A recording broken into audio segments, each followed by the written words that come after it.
This is your ultimate stop for everything sports. The Golden State Media Concepts Sports Podcast. Should I say more? From the NFL, MLB, the NBA to MMA, it's all in here. The Golden State Media Concepts Sports Podcast. Listen now.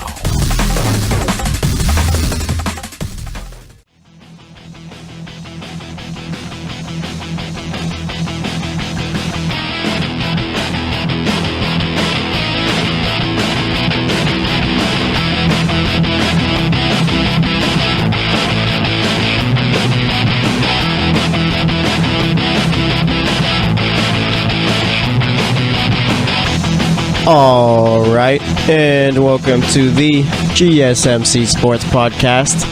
This episode is brought to you by the GSMC Podcast Network, and as always, I am your host, Jesse Tapia. All right, it is now Thursday, one more day closer to Friday, and the World Cup has begun. All right, we had the opening match between Russia and Saudi Arabia going on today. We'll be talking about that for the first segment. Pretty much just my first impression of the World Cup, obviously, since it started. We'll also be previewing the 3 games going on tomorrow and talking about Deshaun Watson. Says he's light years ahead of his rookie year already as far as what he knows and whatnot. So, obviously, if he's light years ahead, he should be a whole lot better. All right, and considering how well he played before he hurt his knee, it's a bit of a plus there, I'd say. All right, but nonetheless, like I said, later on we'll be talking about the previewing the 3 games going on tomorrow in the World Cup. Then we got Uruguay, Egypt, Morocco, Iran, and then Spain, Portugal. All right, so a lot of good games going on tomorrow. I think that Uruguay game's on at 5 o'clock in the morning Pacific time, so that's not going to be fun, but nonetheless, I will be up for that one, as should everyone else. All right, so let's see. Friday we got Uruguay, Egypt, Morocco, Iran, Spain, Portugal. Saturday we got a lot of good games. Saturday we got France, Australia, Argentina, Iceland, Peru, Denmark, Croatia, Nigeria. And then on Sunday we got Costa Rica, Serbia, Germany, Mexico, Brazil, Switzerland. So it's going to be a fun weekend of soccer. And then on Monday, of course, we got Colombia. Actually, we got Colombia on Monday? No, we don't. They play on Tuesday. We got Sweden, South Korea on Monday, Belgium, Panama, and then Tunisia, England. Tuesday is when we got Colombia. I believe they are playing Japan. Poland's got Senegal. And then you got Russia, Egypt on Tuesday also. All right, but nonetheless, like I said, World Cup started today. And pretty much started off how you'd expect it, meaning with the opening ceremonies. For some reason, FIFA always, or whoever runs these big tournaments, always just wants to put out the most odd and different opening ceremony, and it doesn't help too when you got the singer flipping off the camera, which, like I said, I mean, it's just people being people now, but more so, like I said, there's always something going on with the opening ceremonies. You can never just have a normal opening ceremony. It's always going to be out there and all that, but nonetheless, that happened.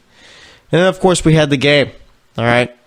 I kind of compared this to, it's like waking up on Christmas, okay? You're excited. You're opening your gifts. You get a gift that you necessarily didn't need or want, okay? But since it's Christmas, you're going to look at the pluses of the gift and stay happy. That's what we got here with Russia and Saudi Arabia. World Cup, it's Christmas Day, all right? Start of the World Cup. Christmas Day easily. You look, open your first gift. It's Russia versus Saudi Arabia. Are you necessarily happy about it? The game itself? No. Did you want this game? No. Did you need this game? No. But, of course, it's the World Cup, so I'm going to be excited for it. And that I was. All right. But no, watching this game, I mean, it was pretty much everything that we all expected, meaning Saudi Arabia and Russia just weren't playing good football. Okay. I will say this for Russia. They did put up 5 goals. All right. Scored in the 12th minute, the 43rd, 71st, and then twice in stoppage time. All right, you had Denis Cheryshev scoring twice. One of them was nice. He ends up getting the ball, ends up getting passed to him into the box. He flicks it up where 2 defenders slide past him. Pretty much stays composed and ends up hitting into the back of the net. And then you got Golovin scoring in the 94th minute of stoppage time, hitting a free kick, which was nice. So, yeah, Russia ended up winning this one 5-0. And watching the game, I mean, Saudi Arabia started off playing well, okay? But I'm not sure if it's just the moment got too big for them or it's, I don't know, or Russia is just that much better, okay? Because, I mean, my pick to make it out this group was Uruguay and Egypt, and I think I'm still going to stick with that pick. I'm not going to switch it because of one game or whatnot. But, like I said, just watching it, it's like Saudi Arabia started off hot, and then all of a sudden it's just they forgot how to... They pretty much play like a high school soccer team. Okay, I'm not trying to mean in disrespect, but I'm talking about as far as the first touches, not being able to complete some easy passes.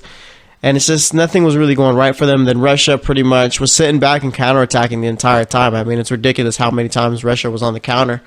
And, I mean, they could have scored 5 more goals if they felt like it. They were just that dangerous on the counterattack. Okay, there's a lot of times where it was just 3 Russian players just running up there by themselves. Okay, and that's why we saw them scoring in the 12th minute, a couple of headers, and then a couple of other good goals. I mean, it's just Saudi Arabia just might...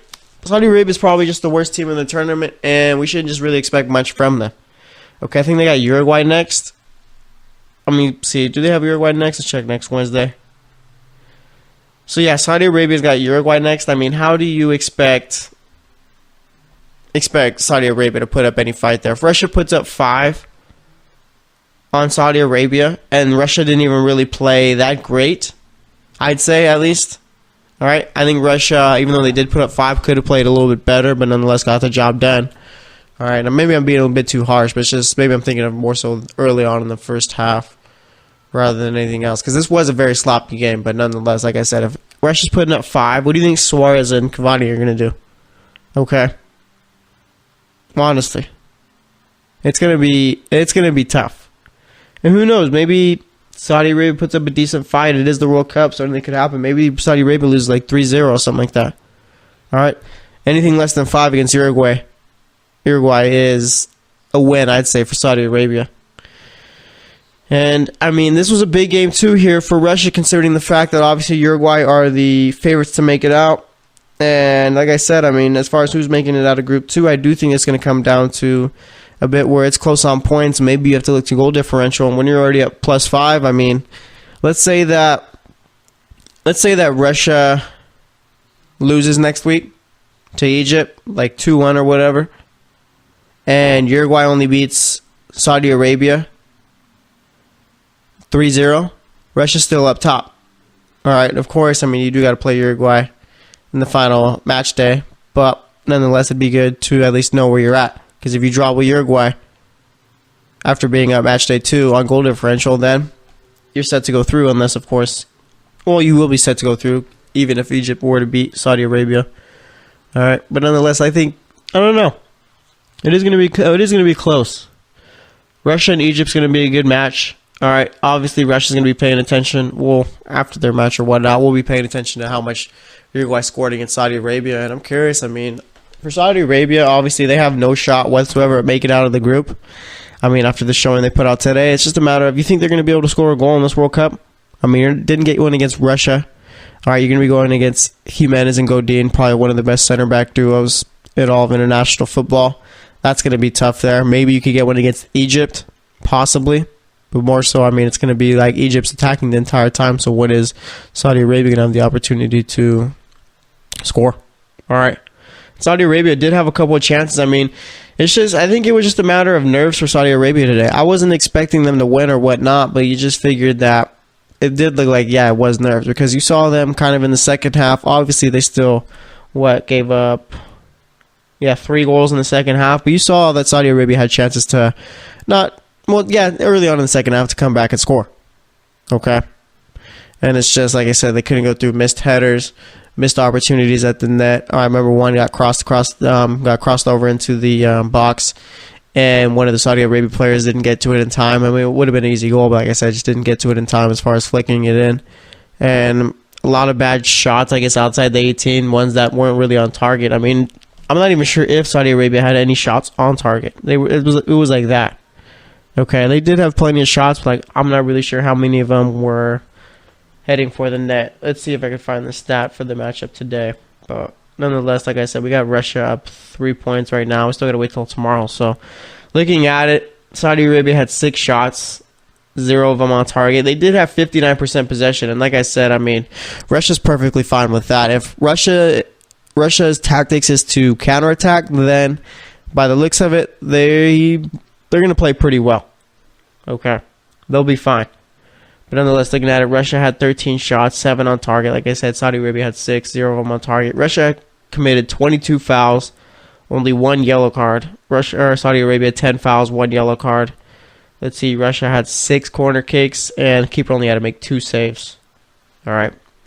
But nonetheless, I mean, that was the end of the first match today. It was, like I said, all right, you wake up on Christmas, you don't get the gift you want, but nonetheless, it's Christmas, so you're going to find a way to be happy. We did that with Russia and Saudi Arabia. Tomorrow's games is what we really should be looking forward to. Like I said, we'll be talking about those in the third segment. All right, but nonetheless, I mean, I'd say it was a successful first day. At least we got some goals here, okay? I mean, rather than watching a 0-0 or 1-1 draw type of game between these two teams, at least we got 5 goals to watch. And there were a lot of good goals, too. I mean, I think it was Cherchev who flicked it with the outside of his foot into the back of the net. All right, obviously we had the free kick goal and all.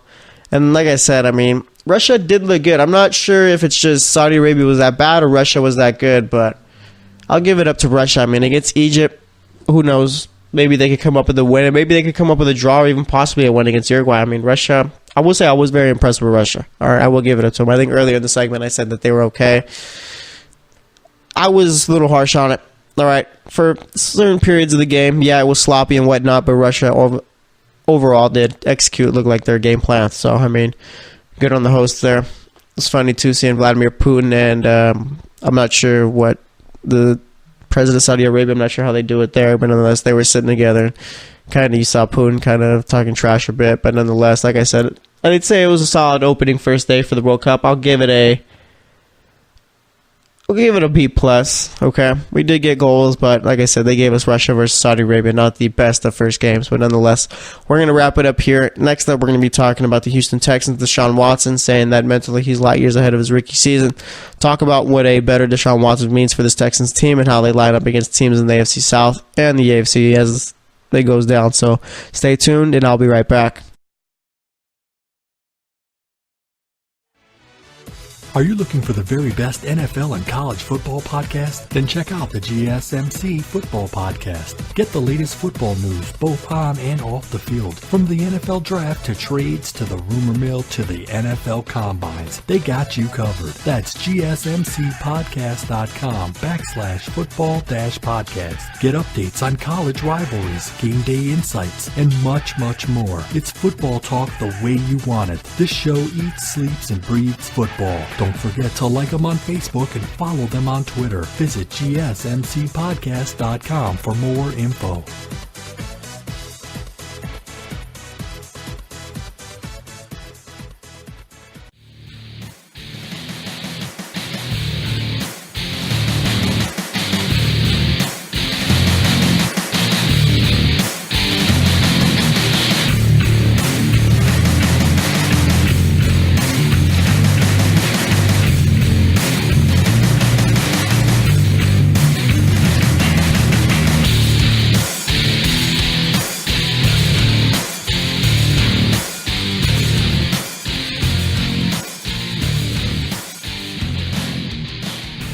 All right, and welcome back to the GSMC Sports Podcast. We spent that first segment basically talking about the first day of the World Cup, recapped Russia's matchup against Saudi Arabia, and Russia ended up taking that win 5-0. All right, Saudi Arabia, I mean, they looked good for the first couple of minutes. After that, it just seemed like a team that was overwhelmed by the fact that they were at the World Cup. I mean, kind of looked like they were nervous, and the nerves just hit them.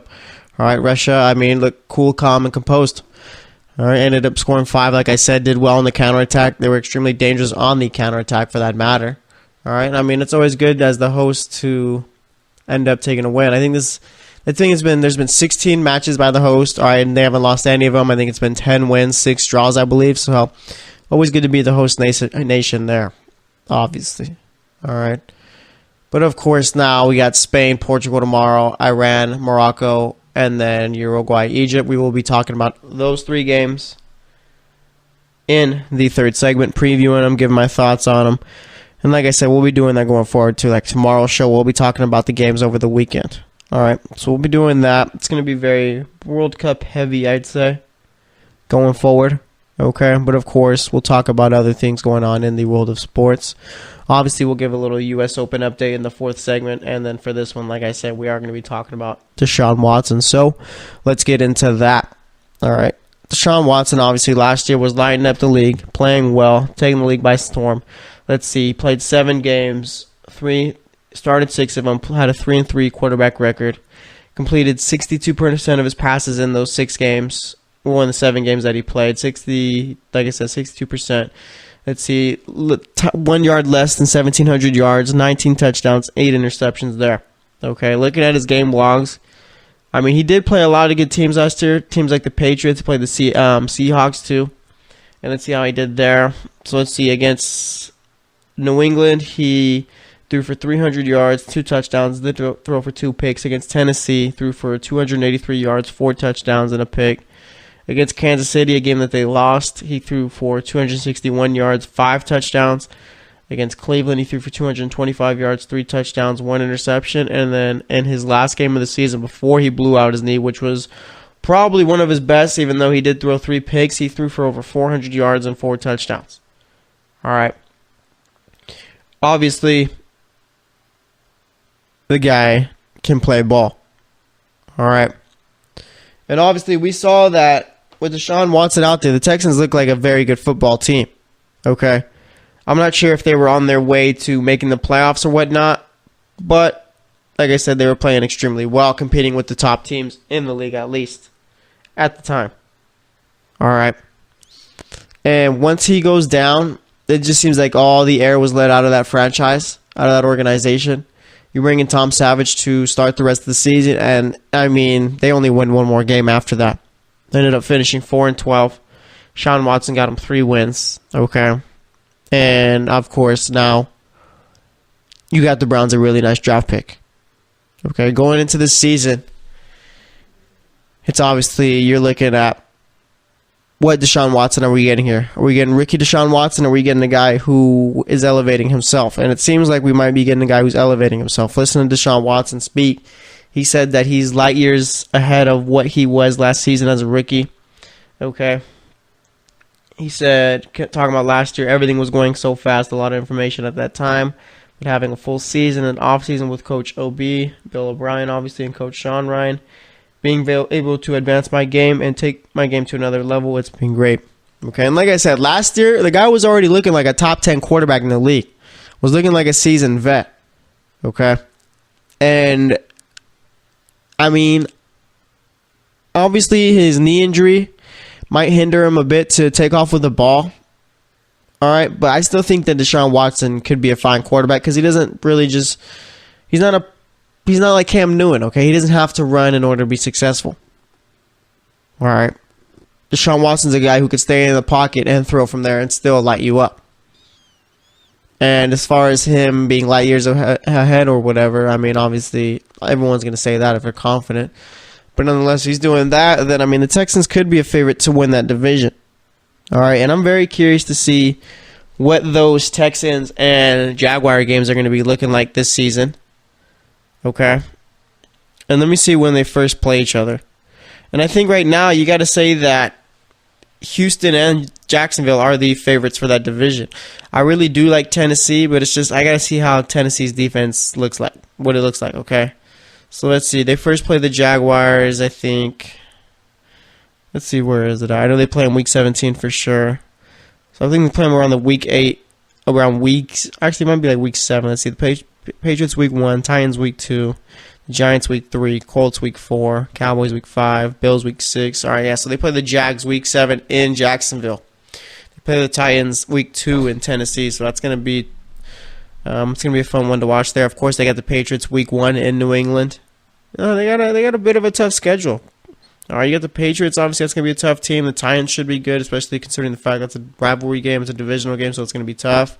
You get the Giants, who should be better. The Colts, seems like Andrew Luck's going to be out there, so I mean that's going to be a tough matchup. Then you get the Cowboys, who are a very good team when Ezekiel Elliott's out there. You get the Bills, that should be an easy game there, and then you get the Jags, like I said, in Jacksonville. That's going to be tough considering the fact that Jacksonville made it to the AFC Championship last season. All right. But I mean, like I said, if Watson's back week 1 and he feels fine, he's ready to go 100%. Then this Texans team could go as far as they want. Dare I say, they could even be a Super Bowl contending team, honestly. Okay, I mean, they don't have a bad team around Watson. This is a team that's already got solid players, great players. Okay, obviously you got Watson at quarterback. Running back, you got Deontay Foreman and Lamar Miller, who have done well. Wide receivers, you got Will Fuller, DeAndre Hopkins. Fuller, I'm not really too high on, but nonetheless looked good with Watson out there last season. Braxton Miller played well in the slot. Let's see. Tight end, you don't got any big names. You got Ryan Griffin, though. Okay. Looking at the defense, obviously you got Jadeveon Clowney. You'll have J.J. Watt on the opposite side. Looking at the linebackers, we get Whitney Merciless back. Tore his shoulder, or was it his pectoral most, I believe, or his bicep, something like that, upper body injury. Okay, obviously you got Big Nard McKinney. And then looking at the cornerback spot, Kareem Jackson, Jonathan Joseph. All right, they got a lot of very good players. Also, you're adding Tyrann Mathieu to that secondary too. So they do have a lot of good players, and I do think, of course, if Deshaun Watson is as ahead of as he said he is or whatnot, I think, like I said, if things fall right, they win the division, they make a nice little playoff run, they could find themselves in the Super Bowl. I would not put it past them at all. Okay, the Texans are a team that's going to go as far as Deshaun Watson takes them. And if the guy playing about as well as he is last season, then why not? Okay, but of course, like I said, it is going to be tough. You're going to be playing a Jacksonville team where they came close. I think now it's kind of like with the Rams last season too. Okay, the Rams made the playoffs, didn't really know what to expect. They lost to a team that made the Super Bowl the year before. Jacksonville hasn't been in the playoffs since, I can't even remember, maybe the late 2000s, maybe mid-2000s possibly. Okay, you make it all the way to the AFC Championship game. You're playing a team who won the Super Bowl last year. All right? And they just came up short. This year, I think they know what to expect in the playoffs. Maybe know what it takes to beat a team like the Patriots. And I'm curious to see how much better that defense gets, too. Okay, because already you saw last year that I think that the Jaguars' defense was the best in the league, at least for me personally.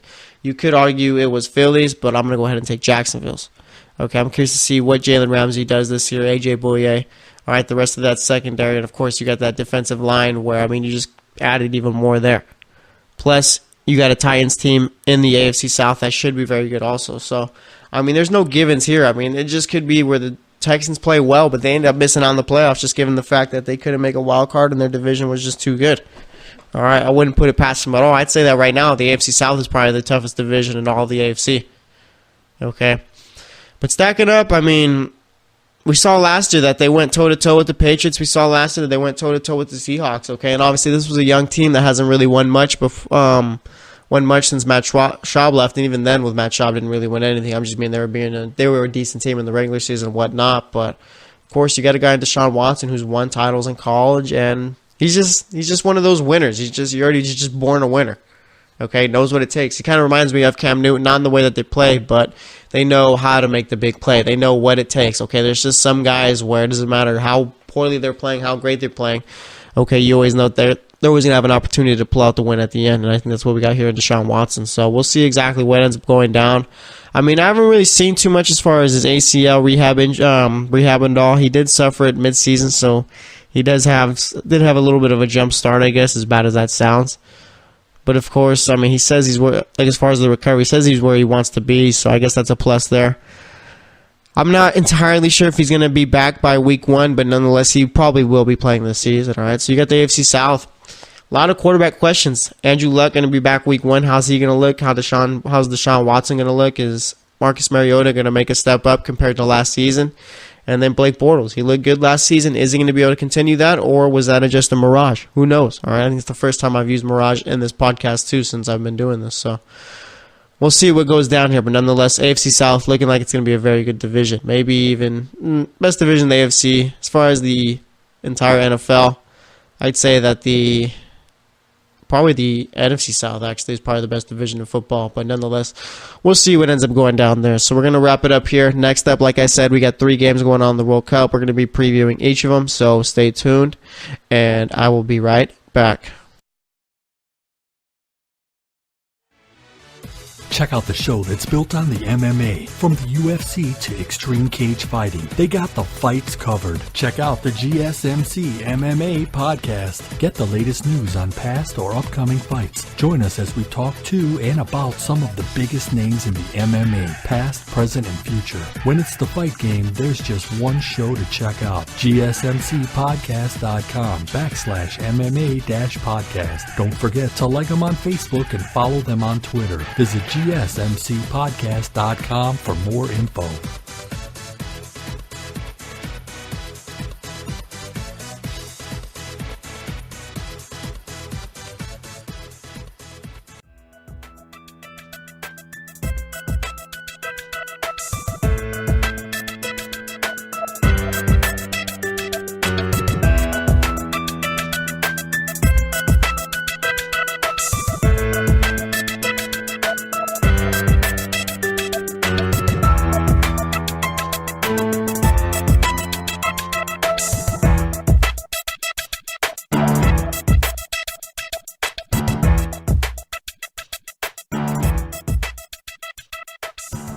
All right, and welcome back to the GSMC Sports Podcast. So far today, we've talked about Russia's opening matchup against Saudi Arabia in the World Cup. Obviously, we had Russia winning that one 5-0. I mean, Russia was just dangerous on the counterattack. Saudi Arabia couldn't really get their first touch or pass going, so obviously it didn't really work out too well for them. Gave up 3 goals in the second half. Did have chances in the second half to score, but nonetheless, never came about. Second segment, we talked about Deshaun Watson. He is pretty much, he says he's on the right path as far as his rehab. Says he's light years ahead of his rookie year as far as mentally speaking, getting information as far as the game and all. So we'll see how well the Texans look this season with him. We talked about that for the second segment. And then, like I said, for this segment, we got 3 games going on in the World Cup for Friday. We're going to be previewing those now. So let's get into that, okay? Like I said, today we had Russia and Saudi Arabia. Not the best game, I guess, to start out the World Cup. But nonetheless, you're just more so excited that the World Cup has begun, okay? Now, we look forward to tomorrow, where we have 3 teams who do have an opportunity to win the World Cup playing: Uruguay, Spain, and Portugal. All right, tomorrow's first game is Uruguay versus Egypt. Egypt has absolutely no chance whatsoever to take a point in this matchup unless Mohamed Salah plays, and it's looking like, at least for right now, he is doubtful to play, meaning he probably won't. Okay, I mean, after that, you got to think that Egypt's best player is Mohamed El Neni, all right, Arsenal midfielder. But, of course, he doesn't bring the same impact that a Mohamed Salah would. All right, looking over at Uruguay, you got Cavani up top, Suarez, and in the back, you got Godin and Jimenez. All right, those are the probably 4 best players of Uruguay, obviously. And I'm not too sure that this Egyptian back line is going to be able to do much against Suarez and Cavani. I figure that Suarez and Cavani are most likely just going to pretty much run rampant in this group stage. I don't really see how Saudi Arabia keeps them under 5 goals, and I don't see how Russia is able to keep up with them. Okay, but looking at Egypt, I think their last 5 games they've drawn twice, lost 3 times, I believe. Uruguay have been playing pretty well. All right, and it's just a point where, I mean, what do we really expect out of Egypt here? Is it to maybe come away with a point? Maybe put up a decent showing? I'm not sure. I don't really expect them to do much. Okay, but nonetheless, I mean, it could be. I'm more still thinking of Egypt with Mo Salah. If Mo Salah plays, then of course Egypt have any shot in the world to at least take a point away. I'm not going to go out and say win because that's a bit out there, just given the fact that, of course, Uruguay usually do put up decent, actually very good showings in the World Cup. All right. But, of course, like I said, it is the World Cup. Anything could happen here. But I just don't really see it working out for Egypt tomorrow. If I had to say, if they play with Mo Salah, I'm not even sure then that they pick up any points, so that he has any impact. I mean, Uruguay's got to know that Egypt's going to primarily play through Salah the entire time if he's out there. Okay? But this is one of those games where no one's expecting Egypt to win, and Egypt more so just got to keep the goal differential to a minimum. Okay, you don't want to jump out to a -5 after the match or anything like that, because if that happens, I mean, you're pretty much done, given the fact that you want to keep pace with Russia, who is already up +5, with 3 points, mind you. Okay. But I'd say with Mo Salah, it's probably a 3-1 win for Uruguay. Without, I'll say 4-0 or whatnot, just given the fact I'm giving Uruguay that extra goal if he doesn't play, just because you're not going to have any real attacking presence over with Egypt if Salah's not playing. So I'll say 3-1 if he plays, 4-1 if he does, or 4-0 if he doesn't. All right, then we got Morocco and Iran. I mean, there's not too many top players, okay, in this matchup here. I mean, I think the biggest name we'd have is over for Morocco. We got Benatia. Looking at all the others, like I said, there's not really... You're not going to know these players. Okay? And this game is more so one where... This is the one where you come to the World Cup, you're not that great of a team, but you still want to come away with a point, kind of had your World Cup moment. You want to come away with a win. This is going to be that for both teams, because I don't see how Morocco or Iran beat or draw with Portugal or Spain. I just don't see that happening whatsoever. Okay. So like I said, this is the game, the matchup where you come and you know what? We don't have a chance whatsoever. Okay, we're not that great of a team compared to these other top teams in our group. So we just want to come away with a win at least, or at least this guy wants to score a goal where that guy does. Okay. This is that game here. And obviously, I mean, let's say that, because obviously it's not entirely impossible for Iran or Morocco to draw with Portugal or Spain, as odd as, or as far-fetched as it does sound, just given that anything could happen in this sport. Okay? So let's say that maybe Morocco, since they've been the best informed team coming into the World Cup compared to Iran, they've won 4 out of the last 5. Let's say that Morocco takes the 3 points here, and let's say that Spain ends up beating Portugal, like 3-1 or whatnot. If you're Morocco, you already got a little jump start. You have at least hope to somehow make it out the group. Maybe you draw with Portugal. Okay? Then you got a possibility of making it out. All right? Or maybe you get a draw with Spain. Who knows? Okay? Obviously, you probably want in this group around 5 points at the mic. That's the minimum I think it's going to take to get out. But it's going to be very interesting to see exactly what ends up coming about of this Morocco and Iran game. Obviously, like I said, no one's going to be really, there's not going to be any no-name players, okay? It's not going to be the flashiest of games, but of course, if you're one of these teams, you want to jump out to a bit of a lead. You want to have your World Cup moment, okay? And then for the final match of the day, you got Portugal versus Spain at 11 o'clock Pacific time. I think that's, 1 o'clock Eastern time there. For this one, this is the battle of the 2 top teams of Group B, okay? Spain, I'm curious to see what they end up trotting out for tomorrow's matchup. All right, along with Portugal. I think for Spain, you'll probably see Diego Costa up top, even though he hasn't really played too well. Probably end up with Iniesta, Isco, David Silva playing. Obviously, you'll see Sergio Busquets out there, and then the back 4 of Piqué, Ramos, Alba. Curious to see who they end up throwing out at right back. Maybe you throw out Carvajal, possibly. Okay, and then for Portugal, I mean, they got a very good squad. Defense kind of scares me a bit, just given how old they are. I mean, we got Pepe and Bruno Alves back there. Obviously, like I said, some very old players. Are they going to be able to keep up with the pretty much dominance of Spain's possession and all? Who knows? Okay. Of course, you got Bernardo Silva, who played well with Manchester City, William Carvajal, João Mario, Ricardo Quaresma. I mean, he's been there forever, I feel, with Portugal playing with them. Nice veteran there. And then you're going to have Andre Silva and Cristiano Ronaldo up top, I'm assuming. Okay. I mean, Portugal's got... I'd say Portugal's team now is more so better than maybe their team at the... I don't know. They've always had pretty solid squads, but I feel like this one's a little bit more evened out. Okay, this is probably better than their team back in 2014, just given the fact that Ronaldo doesn't entirely have to do it all by himself. Like I said, you got both of the Silvas who have played well.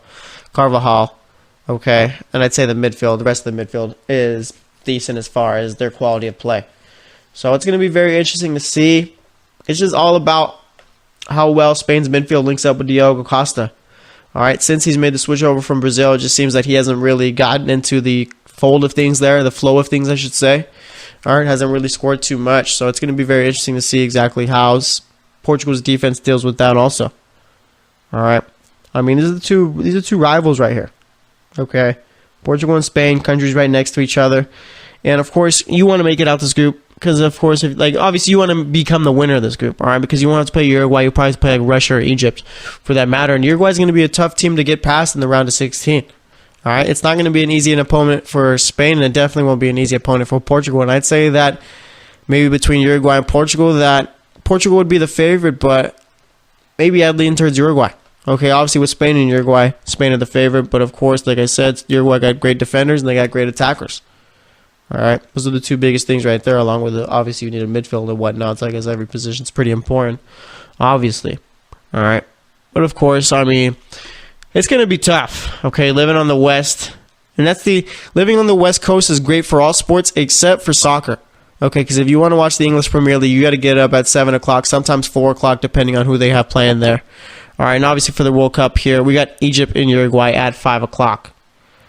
I'm going to try my hardest to wake up for that one. It's going to be a bit difficult. I should be up, though. Maybe get a little early morning nap in for Morocco and Iran. Of course, I'll probably try and watch that one too, but I'll definitely be watching Portugal and Spain there. So the game should be all over by the time we're recording tomorrow, so we'll be able to recap those also. All right, but nonetheless, should be it looks like a good set of games. I mean, Uruguay, Egypt, for some reason, seems like it's very intriguing to me. Morocco and Iran, I mean, I'm not really expecting much there, but Portugal and Spain, of course, is the one to watch for, and I'd say that's the best game out of the first 2 match days. All right, and then, of course, like I said, tomorrow on Saturday, we got Argentina, Iceland, France, Australia, Peru, Denmark, Croatia, Nigeria. 4 games. I mean, it's going to be a packed day out there. Let's see. Yeah, it's going to be a very packed day. And then, like I said, for Sunday, we got Costa Rica, Serbia, Germany, Mexico, and then Brazil, Switzerland. So a lot of good games coming up. But nonetheless, we're going to wrap it up here. Next up, we're going to be talking about anything else going on in the world of sports. So stay tuned, and I'll be right back. Are you looking for help for your fantasy football team? Check out the GSMC Fantasy Football Podcast. Get today's best advice on who to start, who to sit, even who you should draft. From sleeper picks to red-hot lineups, they got it all covered for you. That's gsmcpodcast.com/fantasy-football-podcast. We'll cover traditional leagues, dynasty, PPR, even IDP leagues. When you need fantasy help, there's just one show to hit up. Don't forget to like them on Facebook and follow them on Twitter. Visit gsmcpodcast.com for more info.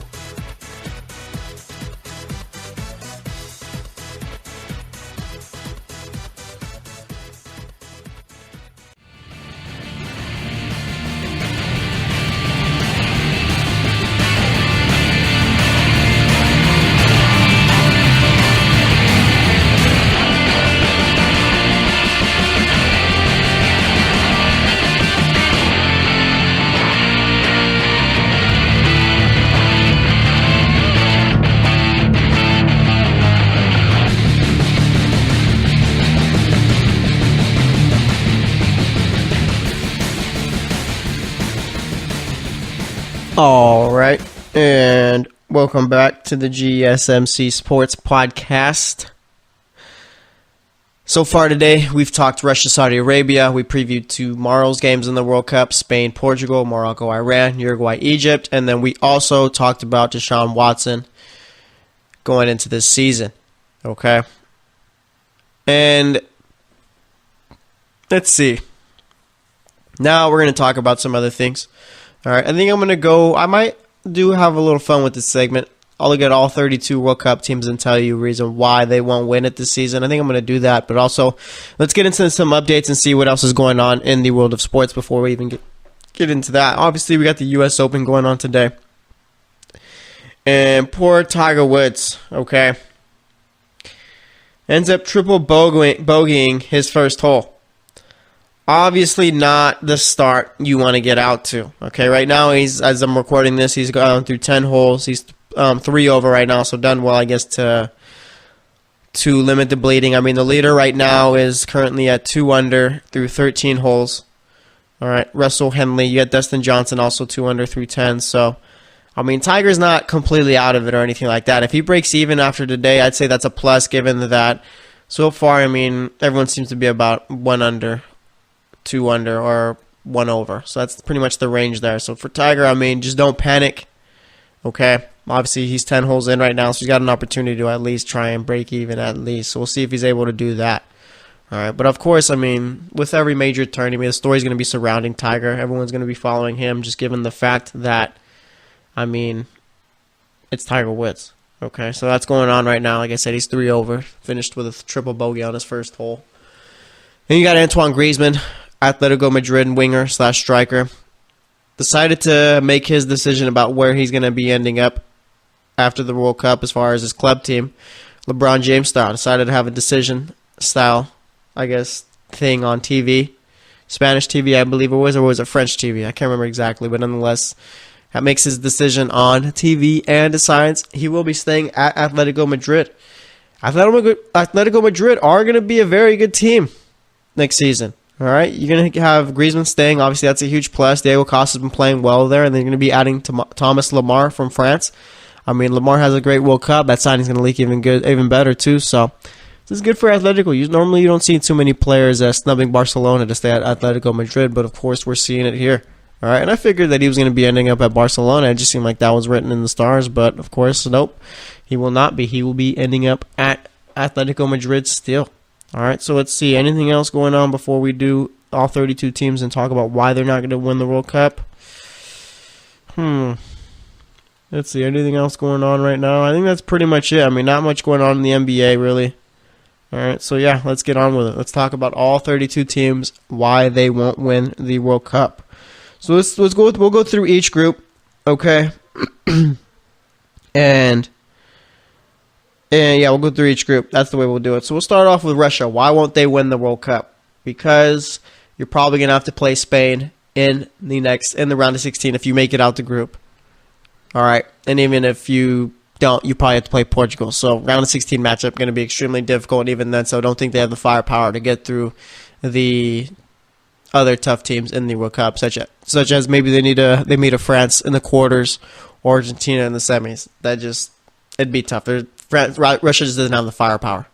All right, Saudi Arabia, why won't they win the World Cup? I mean, it's self-explanatory. You lost your first matchup to Russia 5-0. All right, I mean, you're probably going to lose to Uruguay too, and Egypt's not going to be any easier. So, I mean, they're already out to a bad spot. They're just not good enough. Uruguay, why won't they win it?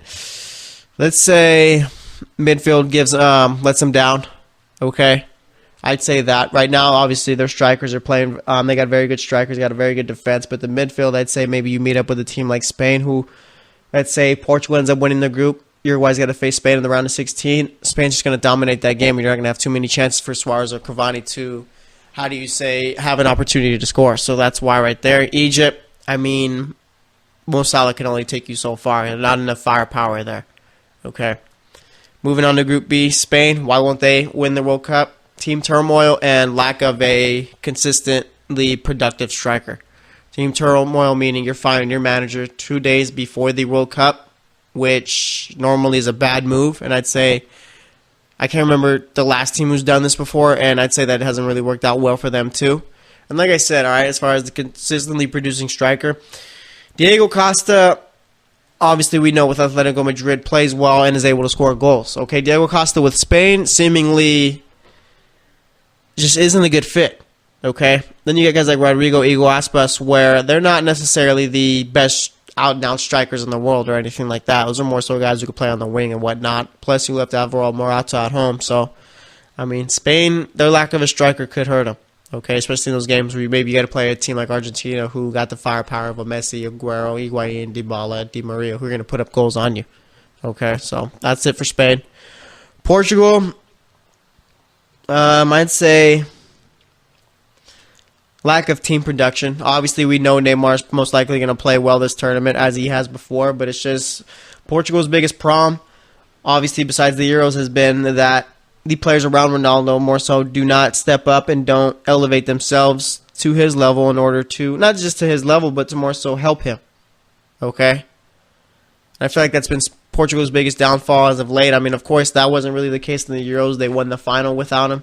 So we'll see what ends up going down there. As far as Morocco and Iran, you're not winning the World Cup because you play in the same group as Portugal and Spain. All right. Moving over to Group C, France. There's really no reason for them not to win the World Cup. Okay. Honestly. I mean, the only thing I could really come up with is maybe that Pogba's form from his season at Manchester United kind of leaks over to France, and he doesn't really play well. But we saw in the pre-World Cup friendlies that he was looking good. But as far as France, I mean, they just got to stay on the same page and pretty much just play their football. All right? It may be France's biggest problem is just the embarrassment of riches. Okay? You got a lot of good players there. Of course, a lot of players are going to want to step up and show what they got to the world. And maybe it's just the point where this is just way too many great players on one team, all right? But I mean, there's no real flaw with France. Okay? I mean, this team is stacked from top to bottom as far as the goalkeeper, the defenders, the midfielders, the attackers, all right? So I'd say that France right now probably has the best out-and-out overall team in the World Cup. The only way they really don't win it is if it's a slip-up, maybe someone's not playing well in the midfield, or it's just they're not on the same page there. All right, as far as Australia, I mean, Tim Cahill can only do so much, plus he's old, and like I said, Australia, just like with the other teams, that's just it for some of them. It's just they don't have enough firepower to even make it out their group. So I'd say for Australia, or for Iceland, no, for Australia, yeah, it's just not enough there. All right, then you got Denmark. You need more than just Eriksson, okay? Even then, so, I mean, I just don't think I just don't think that they have the firepower to keep up if they were to hit the quarterfinal or even the semifinal, which is possible for Denmark, I'd say. Okay, if things fall the right way. For Peru, this is your first World Cup in quite some time. All right, just enjoy it. You're not that great of a team. I do think you could make it out the group, but you won't be getting past Argentina, which you'll most likely be having to play. All right, and then speaking of Argentina, they won't make it out the group because of outside pressure, or they won't win the World Cup because of outside pressure. Obviously, you got Messi, Di Maria, Dybala, Higuain, Aguero, okay, and a bunch of other great players on that squad, but it's just a point where I think that's what it's always been for Argentina, is they always make it to the final. It's just they can't close it down. I'm talking about not just the World Cup, Copa America, and all that, okay? So I think where's Argentina, I think outside pressure is why they don't win the World Cup. And you got Iceland. You won't win the World Cup because, let's see, why won't Iceland win the World Cup? Because your story's already over, okay? You were a great story in the Euros. Now it's time for the big boy teams to come out and play and dominate. So Iceland, that's why they won't be winning it. It's just they're just another team now. Croatia, they won't be winning the World Cup because they could be a dark horse, all right? But they won't be winning the World Cup because they're not getting out their group, okay? I have Nigeria making it out of the group instead of Croatia in the second spot, so yeah. They won't be winning the World Cup because I don't have them making it out the group. As for Nigeria, they won't be winning the World Cup because they just simply don't have the experience or the firepower as any of these other top teams in the World Cup. I think they could surprise some teams, but it's not going to be enough to make it all the way out, okay? Moving on over to the next group. Costa Rica, they won't be winning the World Cup because they're not the best team in CONCACAF, all right? They had a nice little run to the quarterfinals last World Cup, but looking at the way they've played coming into the World Cup, I don't even think they're the best team in the second best team in their group. All right, Serbia won't be winning the World Cup because their strikers aren't too great. Of course, you got guys like Levern and all that out there at defense, but Serbia just doesn't have the firepower to compete. Okay, let's see, Brazil. They won't be winning the World Cup because, let's see, I guess it'd be kind of like the same thing as Argentina, just too much outside pressure. All right, last World Cup, lost 7-1 to Germany in the semifinal at home. I mean, it's inexcusable there. All the pressures for them to go out and win it, so I think that's what it is right there, is just pressure. Switzerland won't be winning it because Shaqiri can only take you so far, just like Mohamed Salah in Egypt. All right, maybe they could make it to the quarterfinal, but that's about their peak right there. Germany won't be winning the World Cup because it's tough for teams to repeat. I think there's only been two teams that have repeated as World Cup champions, and I think my chances as far as taking the field against Germany help. All right. Mexico won't be winning the World Cup because they won't be making it past Brazil in the round of 16. All right. That's going to be their downfall right there, the round of 16. Mexico were to get past the round of 16. I think they could do some damage, but that's all it is right there. It's just that round of 16 matchup. Okay. Sweden won't be winning the World Cup because they won't make it out the group, and South Korea won't be winning the World Cup because, you just got Sun out there, Heung-min Son. Plus, I don't see them making it out the group either. Belgium, they won't be winning the World Cup because they just simply won't live up to expectations. All right, and Angola not coming to the World Cup is what's going to hurt them. So I'd say those two things right there. Panama won't be winning the World Cup because they're one of the worst teams in the World Cup. Tunisia won't be winning the World Cup because they're one of the worst teams. And England won't be winning the World Cup because they'll find a way to choke in a big game. Okay, like they always do. And then for the final four teams, Colombia, they won't win the World Cup because they'll probably meet a team like Brazil or even Germany on their way to the final.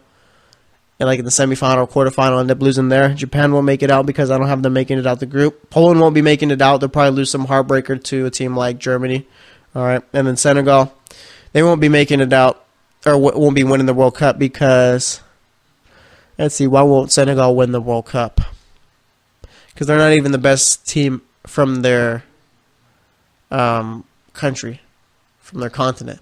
All right, so that's why every team won't win the World Cup. As far as the true favorites, it's got to be France. Now that I look at it, that was a tough reason to come up with them. They're stacked from top to bottom, so we'll see what ends up going down there. But nonetheless, we're going to wrap it up here. Today, we talked about Russia and Saudi Arabia, their first matchup. All right, Russia won that one 5-0.